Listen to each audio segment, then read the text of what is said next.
और आखिर वही हुआ है जिसका डर था। भारत और रूस के बीच नया सैन्य समझौता लागू हो गया है। साथ ही अब दोनों देश एक दूसरे की जमीन पर सैनिक युद्धपोत और सैन्य विमान तैनात कर सकेंगे। ये दिफाई निज़ाम वाकई नाकाबिले तस्खीर है और पाकिस्तान के लिए इसमें क्या चैलेंजेस हो सकते हैं? तो दो भाई और दोनों तबाही। तो क्या पाकिस्तान को इससे खतरात लाहक हो सकते हैं? डिफेंस डील के तहत भारत और रूस एक दूसरे के देश में एक समय में अधिकतम 3000 सैनिक, 5 युद्धपोत और 10 सैन्य विमान तैनात कर सकते हैं। ऑब्वियसली पाकिस्तान है बड़ी, I am sure we are closely watching everything whatever is India doing. India ने ओपनली बोल दिया कि हमारा एक ही दोस्त है, वो रशिया है। अमेरिका नाराज हो, अमेरिका भाड़ में जाए, हमें अब कोई परवाह नहीं है। दोनों जगहों के ऊपर ये है कि ईरान ने रिफ्यूज़ कर दिया। ईरान ने कहा है कि अभी तक कोई कॉन्फर्मेशन नहीं है और कोई प्लानिंग उनकी नहीं है कि वो सेकंड राउंड को अटेंड करेंगे। इसकी क्या वजह है?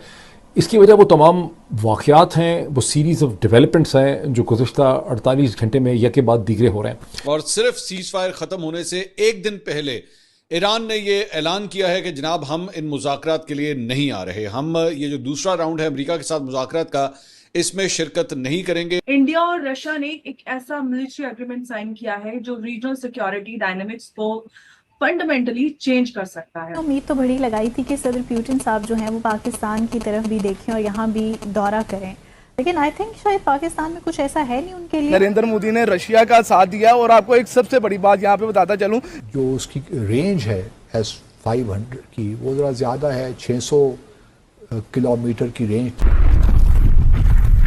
नमस्कार दोस्तों, जय हिंद। जैसा कि आप लोगों ने क्लिप में देखा कि किस तरीके से भारत और रूस के बीच एक बड़ा रक्षा समझौता लागू हो चुका है, जिसके चलते पाकिस्तान बौखलाया हुआ है।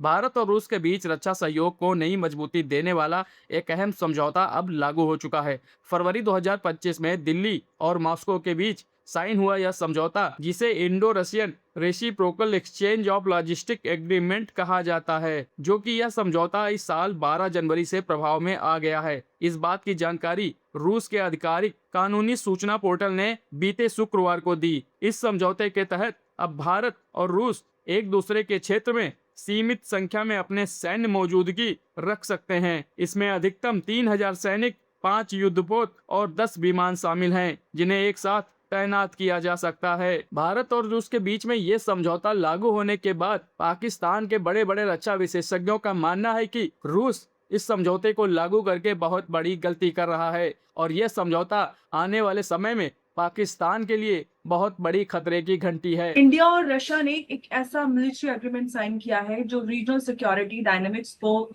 फंडामेंटली चेंज कर सकता है।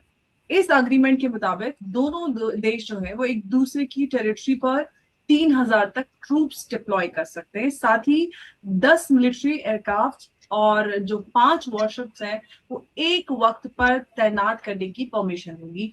ये एक रूटीन डिफेंस ऑपरेशन नहीं है, ये एक डीप मिलिट्री इंटीग्रेशन फ्रेमवर्क है जिसमें लॉजिस्टिक्स, टेक्निकल सपोर्ट और जो ऑपरेशन कोऑर्डिनेशन है उस तक की डिटेलिंग इंक्लूड है।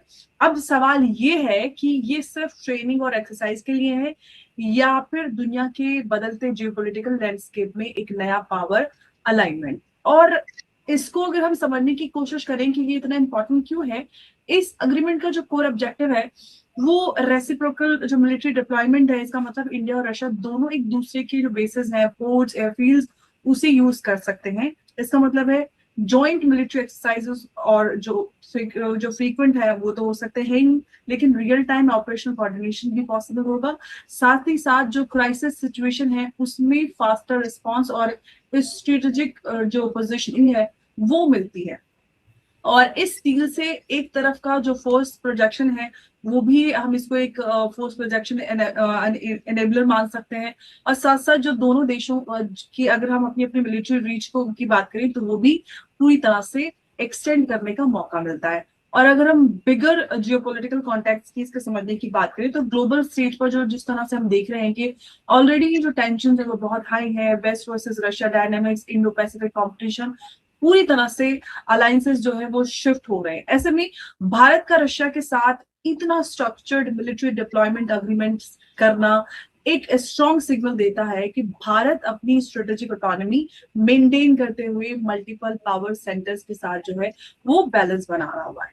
अब इसकी जो बड़ी जो और ये डील है ये इतनी क्यों अहम है इसको अगर हम देखें तो पहली बार इतनी क्लियर टर्म्स जो है उसमें ट्रूप्स, एयरक्राफ्ट और वॉरशिप्स जो है वो जो डिप्लॉयमेंट है वो डिफाइन किया गया है। साथ ही ये सिर्फ सिंबॉलिक नहीं बल्कि ऑपरेशनल एग्जीक्यूटिबल फ्रेमवर्क है।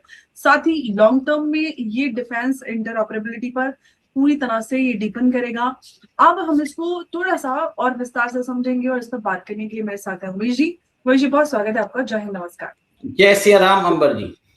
जय सिया राम उमेश। उमेश जी, इस अगर एग्रीमेंट की बात करें तो क्या ये सिर्फ एग्रीमेंट एक मिलिट्री एक्सरसाइज के लिए है या फिर हम ये कहें कि फ्यूचर कॉन्फ्लिक्ट और जो सिनेरियोज है उसको ध्यान में रखकर इसको डिजाइन किया गया है जिस तरह से ये पूरा नजर आ रहा है?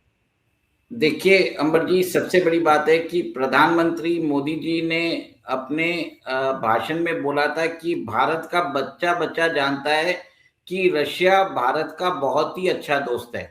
तो ये एक स्ट्रेटेजिक डिफेंस कोऑपरेशन की बात वो कह चुके हैं। और 1971 में भी रशिया, जो उस समय सोवियत यूनियन था, उसने हमारी मदद की थी जब American and British warships Indian ocean में आके भारत को घेरने की कोशिश कर रहे थे और पाकिस्तान का सपोर्ट कर रहे थे। और उसी मद्देनजर अब देखिए कि दोनों नेशंस ने रेलॉस एग्रीमेंट साइन किया है जिसमें उन्होंने बोला है कि 3000 की ट्रूप्स जो है हम एक दूसरे की टेरिटरी में डिप्लॉय कर सकते हैं। 10 फाइटर एयरक्राफ्ट्स और 5 वॉरशिप्स वो डिप्लॉय कर सकते हैं। इसके अलावा जो reciprocal exchange logistic support agreement है, इसके अंतर्गत मेंटेनेंस, क्रू, लॉजिस्टिक्स, ये सारे जो प्रोविजंस है वो भी कवर्ड हो जाते हैं। अंबर जी, भारत को इससे देखिए बहुत बड़ा स्ट्रेटेजिक डेप्थ मिलता रहेगा क्योंकि भारत के साथ रशिया का रिलेशनशिप अभी इंप्रूव हो रहा है और चेन्नई व्लादिवोस्टॉक जो सी रूट है वो ऑपरेशनलाइज हो रहा है। अब भारत की जो वॉरशिप्स है वो व्लादिवोस्टॉक छोड़िए, वो आर्टिक में जो रशिया का जो वहां पर बेस है मुर्मोस्क, उसमें भी जाके डॉक कर सकते हैं। इस कॉन्ट्रैक्ट के मुताबिक अगर कोई आ रहा है उसको सिर्फ 14 दिन की इत्तला देनी पड़ेगी। और इससे आप ये देखिए कि दोनों के बीच में डीपनिंग डिफेंस कोऑपरेशन की बात हो रही है। आपको थोड़े दिन पहले मैंने ये भी बताया था कि Russia is seeking 1 million Indians to work in Arctic. Arctic का जो रिसोर्सेज है इट इज उसके अंदर से रिसोर्स जो एक्सप्लोरेशन है, रिसोर्सेज के एक्सप्लोरेशन और फ्यूचर में एक्सट्रैक्शन, उसमें भी मदद मिलेगी। आर्टिक अभी पूरे साल नेविगेशनल हो रहा है due to global warming. Russia ने वहां पर आइस ब्रेकर शिप्स लगा के रखे हैं और ये आइस ब्रेकर शिप्स जो है इंडिया में मैन्युफैक्चर हो रहे हैं। अभी भारत को इससे स्ट्रेटेजिक डेप्थ मिलती है।